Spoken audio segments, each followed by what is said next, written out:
خدا کے بعد اگر کوئی مرتبہ ہے تو اے پیارے حبیب وہ آپ کا مرتبہ ہے۔ اسی کی ترجمانی اعلیٰ حضرت فاضل بریلوی رضی اللہ تعالیٰ عنہ نے فرمائی، آخری اپنے شعر میں فرماتے ہیں لیکن رضا نے ختم سخن اس پہ کر دیا، خالق کا بندہ خلق کا آقا کہوں تجھے۔ ایک مقام ہے، خالق کا بندہ خلق کا آقا کہوں تجھے۔ ایک ہے رب تبارک و تعالیٰ کی ذات، اور اللہ کو چھوڑنے کے بعد پھر تمام مخلوق کی ذات۔ اللہ اور مخلوق کے درمیان اگر کوئی مرتبہ ہے تو وہ میرے آقا کا مرتبہ ہے۔ اتنا نہ بڑھاؤ کہ خدا تک پہنچ جائے، اور کبھی اتنا نہ گھٹاؤ کہ وہ عام بندہ بن جائے۔ اسی لیے اعلیٰ حضرت رضی اللہ تعالیٰ عنہ فرماتے ہیں ممکن میں یہ قدرت کہاں، واجب میں یہ عبدیت کہاں۔ یعنی اگر میں یہ سمجھ لوں کہ یہ قدرت کے برابر ہے حضور پاک کی ذات، یہ بھی جائز نہیں۔ میں حضور صلی اللہ تعالیٰ علیہ وسلم کو خدا نہیں کہہ سکتا، میرا عقیدہ نہیں ہے۔ ہم تثلیث کی طرح قائل نہیں ہیں، جیسے عیسیٰ علیہ السلام کو خدا کا بیٹا کہہ گئے۔ مسلمان اپنے رسول سے بے انتہا محبت کرتا ہے لیکن خدا کا درجہ نہیں دیتا۔ اعلیٰ حضرت فرماتے ہیں ممکن میں یہ قدرت کہاں، واجب میں عبدیت کہاں۔ یعنی عام بندہ کہوں یہ بھی نہیں بنتا مجھ سے، قدرت کہوں یہ بھی نہیں بنتا۔ حیران ہوں، یہ بھی ہے خطا، یہ بھی نہیں وہ بھی نہیں، عام بندہ بھی نہیں اور قدرت بھی نہیں۔ حق یہ کہ ہیں عبد الہ۔ اعلیٰ حضرت رضی اللہ تعالیٰ عنہ نے اس کے جواب میں ارشاد فرمایا یعنی یہ قدرت بھی نہیں ہے اور ایک عام عبد بھی نہیں ہے، اب ہے کیا؟ اس کو ایک دوسرے شعر سے میں کہتا ہوں، میں مانتا ہوں اے عقل والو میرا محمد خدا نہیں ہے۔ میں مانتا ہوں اے عقل والو میرا محمد خدا نہیں ہے، مگر دلوں میں یہ نقش کر لو کہ وہ خدا سے جدا نہیں ہے۔ یہ ہے مقام مصطفیٰ صلی اللہ تعالیٰ علیہ وسلم۔ ہاں، ان کی طرح نہ بنو جو کہتے ہیں وہ عام بشر ہیں، اور نہ ان کی طرح بنو کہ حضور کو وہ یہ کہتے ہیں کہ جیسے مدینے میں خدا ہو کر اتر پڑا۔ ہم نہ غلو کرنے والوں میں سے ہیں اور نہ گستاخی کر کے نیچا دکھانے والوں میں سے ہے۔ ہمارا عقیدہ اہل سنت کا یہ ہے، اللہ رب العزت کی ساری مخلوق میں اگر سب سے افضل کوئی انسان ہے وہ محمد رسول اللہ صلی اللہ علیہ وسلم۔ افضلیت مصطفیٰ صلی اللہ تعالیٰ علیہ وسلم پر ایک نہیں دو نہیں بے شمار دلیلیں موجود ہیں، قرآن کی بھی حدیث کی بھی۔ قرآن کہتا ہے تِلْكَ الرُّسُلُ فَضَّلْنَا بَعْضَهُمْ عَلَى بَعْضٍ، یہ وہ رسول ہیں جن میں سے ہم نے بعض کو بعض پر فضیلت دی ہے۔ رسولوں میں بعض کو بعض پر فضیلت دی گئی ہے یا نہیں ہے؟ اللہ تعالیٰ نے چند نبیوں کا ذکر اس میں فرما دیا، جیسے اللہ تعالیٰ فرماتا ہے موسیٰ علیہ السلام سے اللہ نے بات فرمایا، ان کو کلام کرنے کا معجزہ دیا۔ وَكَلَّمَ اللَّهُ مُوسَىٰ تَكْلِيمًا، اللہ نے موسیٰ سے کلام کیا۔ عیسیٰ علیہ السلام کے متعلق فرمایا وہ روح القدس کے ذریعے سے ان کی مدد کی۔ عیسیٰ علیہ السلام کو اللہ تعالیٰ نے بعض نبیوں پر مقام بلند فرمایا۔ ابراہیم علیہ السلام کے متعلق قرآن کہتا ہے وَاتَّخَذَ اللَّهُ إِبْرَاهِيمَ خَلِيلًا، اللہ نے ابراہیم کو خلیل بنایا۔ خلیل کس کو کہتے ہیں؟ دوست کو۔ خلیل کس کو کہتے ہیں؟ دوست کو کہتے ہیں۔ اسی طرح بعض انبیاء کرام علیہ السلام کے متعلق قرآن میں آیا ہے، اور ہم جب انبیاء کے نام لیتے ہیں تو دیکھیں میں آپ کو گناتا ہوں، سیدنا آدم صفی اللہ کہتے ہیں، اللہ کے وہ صفی ہیں۔ سیدنا نوح نجی اللہ کہتے ہیں، اللہ کے وہ نجی ہیں۔ حضرت ابراہیم علیہ السلام کے نام کے ساتھ سیدنا ابراہیم خلیل اللہ، سیدنا اسماعیل ذبیح اللہ، سیدنا موسیٰ کلیم اللہ، سیدنا داؤد خلیفۃ اللہ، سیدنا عیسیٰ روح اللہ۔ اللہ کے یہ کچھ نہ کچھ ہیں، کوئی اللہ کا صفی ہے، کوئی اللہ کا نجی ہے، کوئی اللہ کا خلیل ہے، کوئی اللہ کا ذبیح ہے، کوئی اللہ کا صدیق ہے، کوئی اللہ کا خلیل ہے، کوئی اللہ کا روح ہے۔ لیکن جب میرے آقا صلی اللہ تعالیٰ علیہ وسلم کے لیے اللہ نے فرمایا تو کیا فرمایا؟ محمد صلی اللہ تعالیٰ علیہ وسلم حبیب اللہ، یہ کیا ہے؟ اللہ کے حبیب۔ ایک ورڈ ایسا ہے حبیب کا جو کسی دوسرے نبی کے لیے نہیں آیا۔ حبیب کسے کہتے ہیں؟ خلیل دوست ہو گیا، صفی چنا ہوا، نجی شرافت میں ہے، اور دیگر انبیاء کی جو صفات ہیں وہ اپنی جگہ پر ہے۔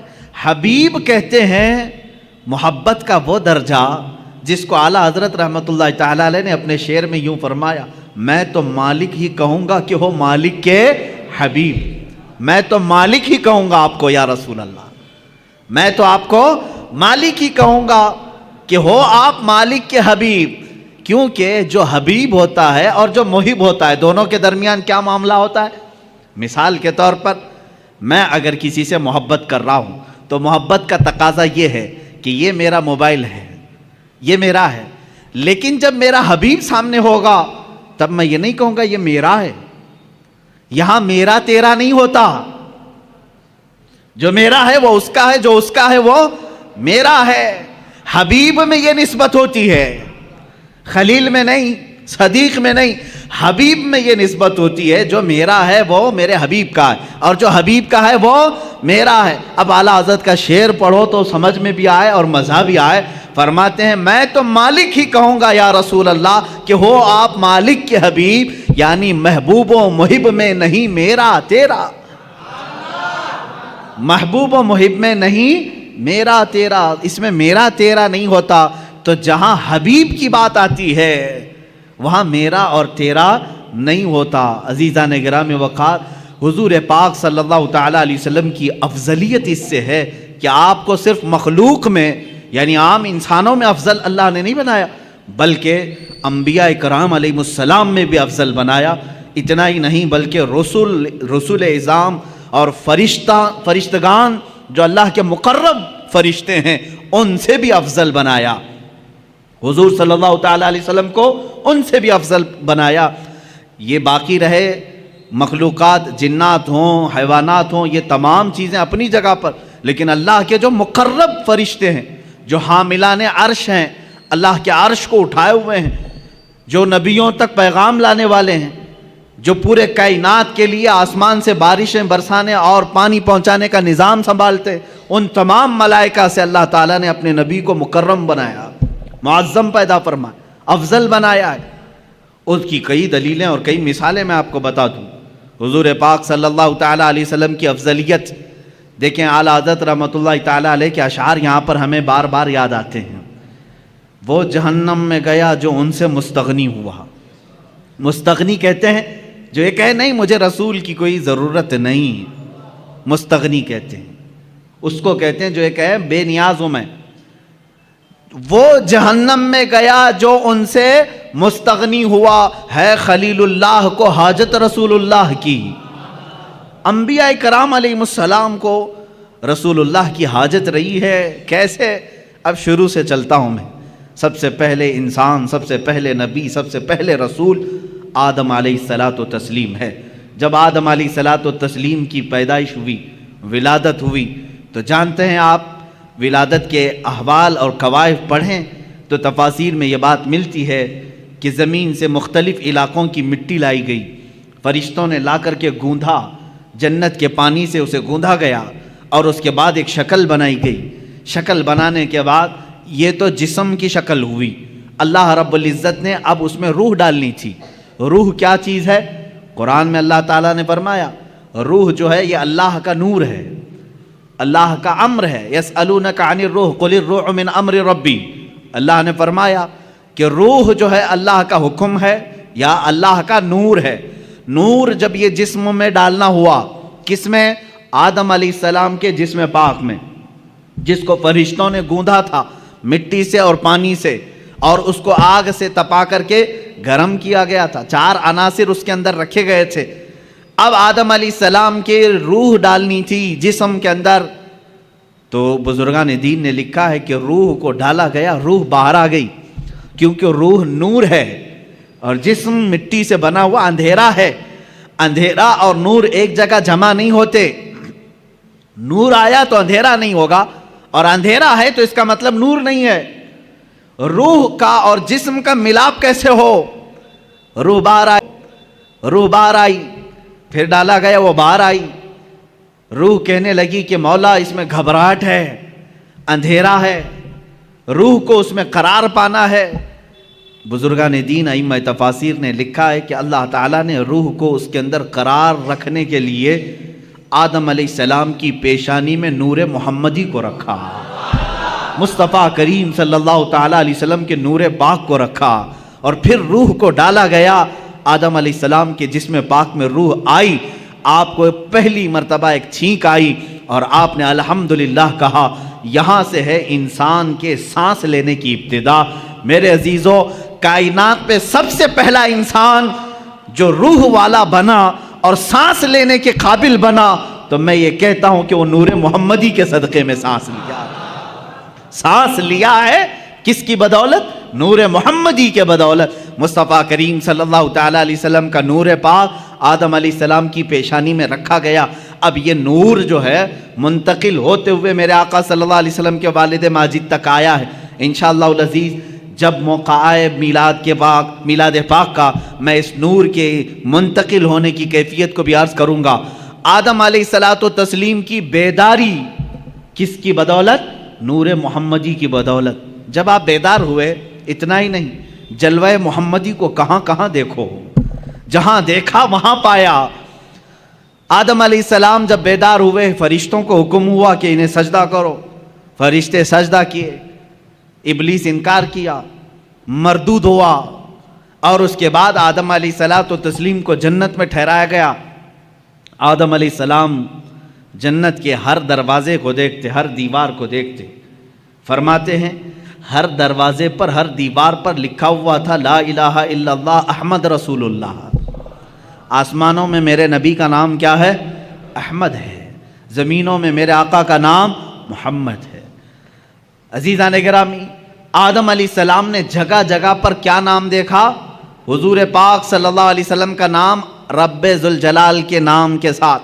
آپ سنیے، یہ خیال آپ کے دل میں تھا، سوال بھی کیا آپ نے مولا سے، اے رب ذوالجلال، تیرے نام کے ساتھ یہ ایک دوسرا نام کس کا ہے؟ اللہ رب العزت نے فرمایا وہ میرے حبیب کا نام ہے. وہ کہاں رہتا ہے؟ اللہ نے فرمایا وہ تو تیری ہی نسل میں بآخری زمانے میں پیدا ہوگا. یہ بات آئی گئی. آدم علیہ السلام کو اللہ تعالیٰ نے جنت میں ٹھہرانے کے بعد حکم فرمایا تھا، آپ کے جسم پاک سے حوا کو پیدا کیا گیا، اور اس کے بعد حکم ہوا کہ تم دونوں جنت میں ٹھہری رہو. لیکن ایک درخت تھا جنت میں جس کے قریب جانے سے اللہ نے منع فرمایا تھا، لا تقربا هذه الشجرہ، اس درخت کے قریب مت جانا. اللہ بہتر جانتا ہے وہ کیا حکمت تھی. اس درخت کے متعلق بڑے الگ الگ اقوال ہیں، وہ کون سا درخت تھا، کس پھل کا درخت تھا، لیکن بس اتنا تھا کہ اللہ نے وہاں جانے سے منع کیا تھا. ابلیس جو کہ شیطان ہو چکا تھا، اللہ نے اسے راندہ بارگاہ کر چکا تھا اور مردود بنا دیا تھا. ابلیس کا کام یہ تھا کہ وہ چیلنج کر دیا تھا اپنے رب تعالیٰ سے کہ میں اب آدم اور اس کی پوری اولاد کو گمراہ کرتا رہوں گا.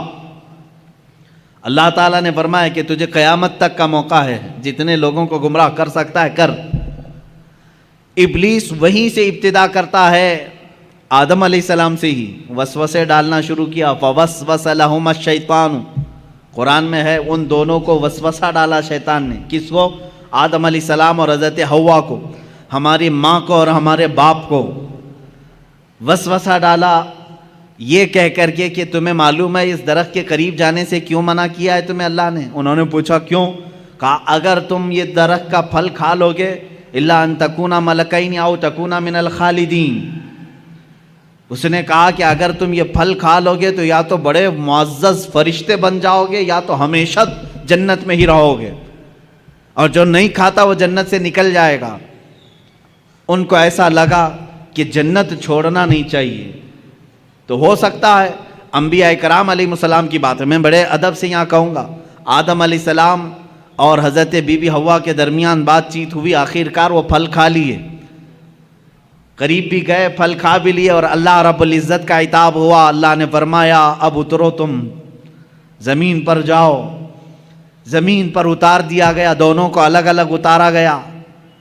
حضرت آدم علیہ السلام کو اللہ تعالیٰ نے سرندیب پہاڑ پر اتارا، بی بی حوا کو جدہ میں عرب کے علاقے میں اتارا، دونوں الگ الگ زندگی گزارتے رہے، لیکن آدم علیہ الصلوۃ والتسلیم کو اس پھل کے کھانے پر افسوس رہا، روتے رہے، توبہ کرتے رہے، بار الہ تو نے منع کیا تھا، میں کھا لیا، تو مجھے معاف کر۔ آدم علیہ السلام سب سے زیادہ رونے والوں میں شمار ہوتے ہیں، اتنا روئے تھے کہ تقریباً 300 سال کا عرصہ گزر گیا تھا۔ آدم علیہ الصلوۃ والتسلیم نے بے انتہا آہ و بکا کی اللہ کی بارگاہ میں۔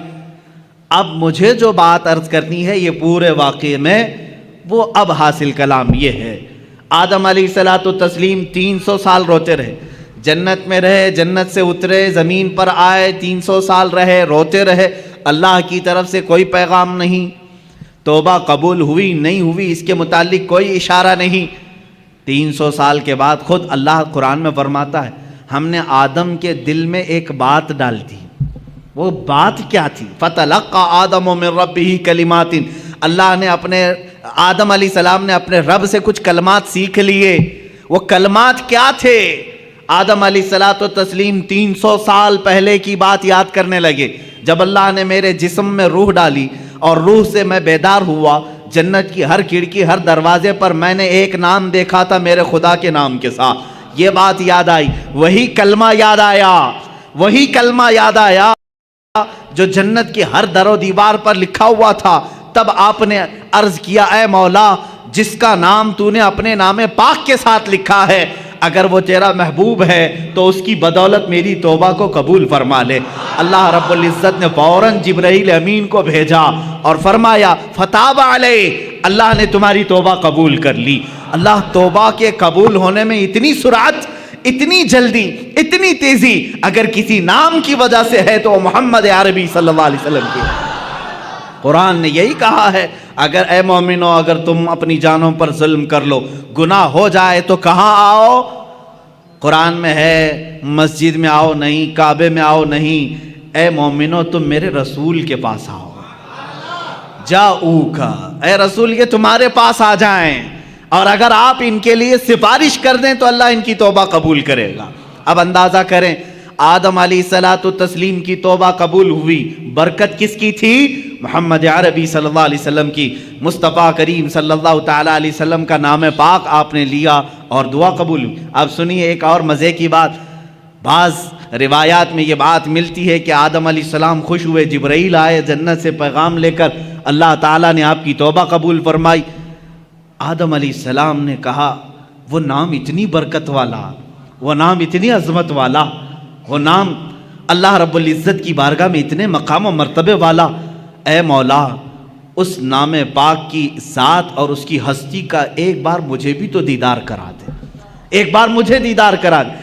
جو لوگ یہ کہیں کہ حضور پاک صلی اللہ علیہ وسلم کو 40 سال کے بعد نبوت ملی تھی، وہ یہ بات سنیں، ابھی دنیا وجود میں ہی نہیں آئی، کوئی بچے نہیں ہوئے آدم علیہ السلام کے، تب آدم علیہ السلام عرض کر رہے مولا اس شکل محمدی کو میں دیکھنا چاہتا ہوں جس کی بدولت میری دعا قبول ہوئی۔